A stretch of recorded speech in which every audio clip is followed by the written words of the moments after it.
Baie welkom liewe vriende vanaand by ons derde Pinkster biduur vir hierdie week. Wat 'n wonderlike voorreg om stil te kan word rondom die Here se woord hier in Pinkstertyd, waar ons die uitstorting van die Heilige Gees gedenk. Dankie dat jy vanaand by ons inskakel. Ons gaan saam lees uit die woord van die Here vanaand, net een vers, en dit is die vers wat Jesus aan sy disippels gegee het net voor sy hemelvaart. Handelinge 1 vers 8. Maar julle sal krag ontvang wanneer die Heilige Gees oor julle kom. Pinkster, liewe vriende, herinner ons daaraan dat God nie sy kinders alleen los nie. Jesus het geweet wat voorlê. Vervolgings vir sy disippels, versoekings van die kant van die duiwel in die wêreld, swaar kry, stryd en geestelike aanvalle. Daarom beloof hy nie eerstens aan sy kinders en aan sy disippels gemak nie. Hy beloof krag. Baie gelowiges voel vandag ook baie geestelik moeg. Die wêreld druk swaar. Sonde lê en loer om elke hoek en draai. Bekommernisse maak ons bang. Teleurstellings breek ons moed. En soms voel dit of ons geestelik leeg raak. Maar Pinkster, liewe vriende, sê, God gee nie net 'n opdrag nie, hy gee ook die krag om te volhard. Jesus sê, julle sal krag ontvang. Nie menslike krag nie, nie emosionele opwinding nie, maar hemelse krag deur die Heilige Gees. Vanaand gaan ons stil staan by 'n paar belangrike punte vanuit hierdie teks.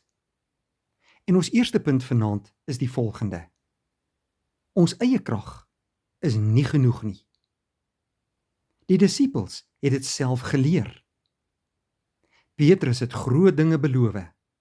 Hy het gesê, al verloon almal u, ek sal u nooit verloon nie. Maar kort daarna verraai hy Jesus 3 keer.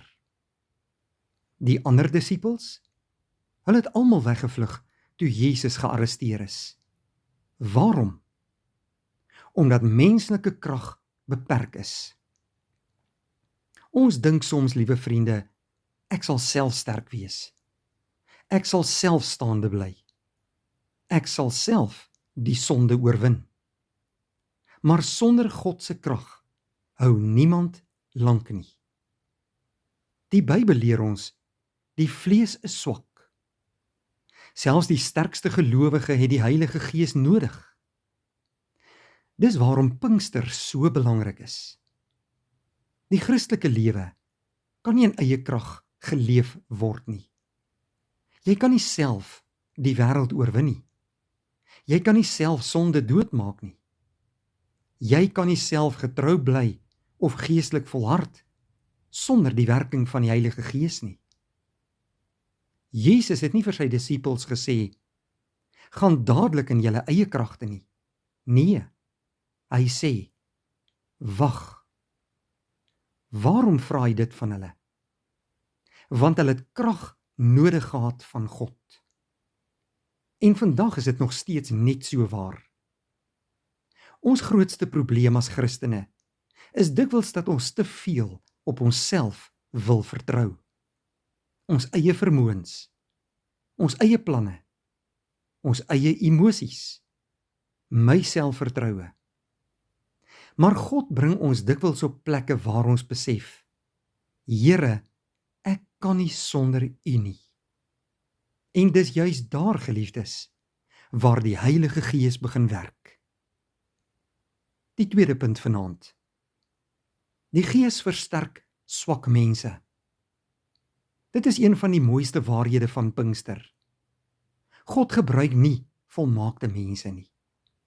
Hy gebruik swak mense, gebroke mense, sondige mense wat hul afhanklikheid van hom besef.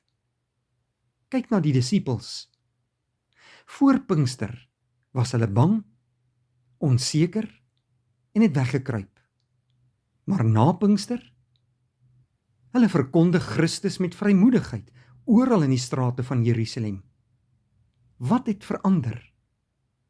Die Heilige Gees het gekom. Petrus, dieselfde Petrus wat Jesus verloon het, staan op en preek met krag voor duisende mense, en duisende kom tot bekering. Dit wys ons, geliefdes, die krag was nie in Petrus nie. Die krag was in God. Dis waarom Paulus sê, my krag word in swakheid volbring. 2 Korintiërs 12 vers 9. God kry die eer wanneer swak mense deur sy krag staande bly. Miskien voel jy dalk vanaand swak en moedeloos en geestelik uitgeput. Miskien voel jy, ek kan nie meer aanhou nie. Maar luister mooi vanaand. Die Heilige Gees is gegee vir swak mense. Nie vir mense wat dink hulle het alles reg nie. Vir mense wat weet, Here, ek het U nodig. Die Gees versterk, herstel, bemoedig en rig weer op. Hy herinner ons, Christus het reeds oorwin. En omdat Jesus Christus leef, kan God se kinders volhard tot die einde toe. Die derde punt vanaand. Die Gees help ons om getrou te bly. Die Christelike lewe, broeder en suster, is nie 'n kort wedloop nie. Dit is 'n lang pad van volharding. Daar is dae van groot blydskap en vreugde, maar verseker ook dae van trane en hartseer. Daar is tye van oorwinning, maar ook tye van swaar stryd. Satan wil hê gelowiges moet moed opgee. Die wêreld wil hê ons moet 'n kompromie maak. Die sonde wil ons aftrek en wegtrek van Christus. Maar die Heilige Gees werk voortdurend in God se kinders. Hy versterk ons wanneer ons swak raak. Hy troos ons wanneer ons moedeloos raak. Hy lei ons deur God se woord. Hy herinner ons aan Christus. Wanneer jy bid en nie meer weet wat om te sê nie, help die Heilige Gees jou. Wanneer jy voel jy kan nie meer nie, dra die Heilige Gees jou. Wanneer jy deur swaar kry gaan, bly God by jou. Dis waarom ware gelowiges uiteindelik volhard. Nie omdat hulle so sterk is nie, maar omdat God hulle vashou. Die Gees, liewe vriende, werk in ons geloof, volharding, gehoorsaamheid en hoop. En eendag sal elke ware kind van God die eindstreep bereik, nie deur eie krag nie, maar deur God se genade. Pinkster bring vir ons groot troos.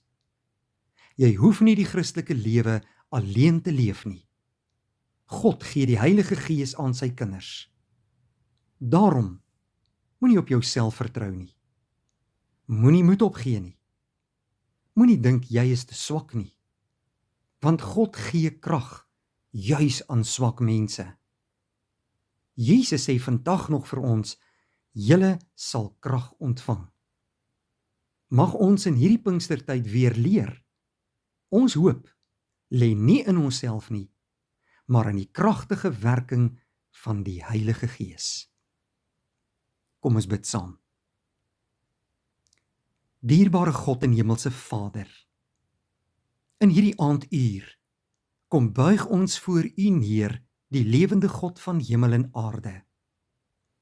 Dankie dat U die Heilige Gees uitgestort het, om kragdadig in ons harte en lewens werksaam te wees.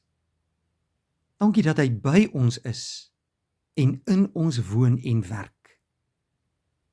Ons eer U dat ons U kinders mag wees. Dat U nie moed opgee met ons nie, maar dat U in 'n nuwe lewende verhouding met ons wil staan. En dit wil die Heilige Gees bewerk. Dankie Here vir hierdie boodskap vanaand. Bevestig dit in ons harte, dat U naam geëer mag word. In Jesus naam vra ons dit. Amen. Dankie vriende, 'n mooi aand vir u.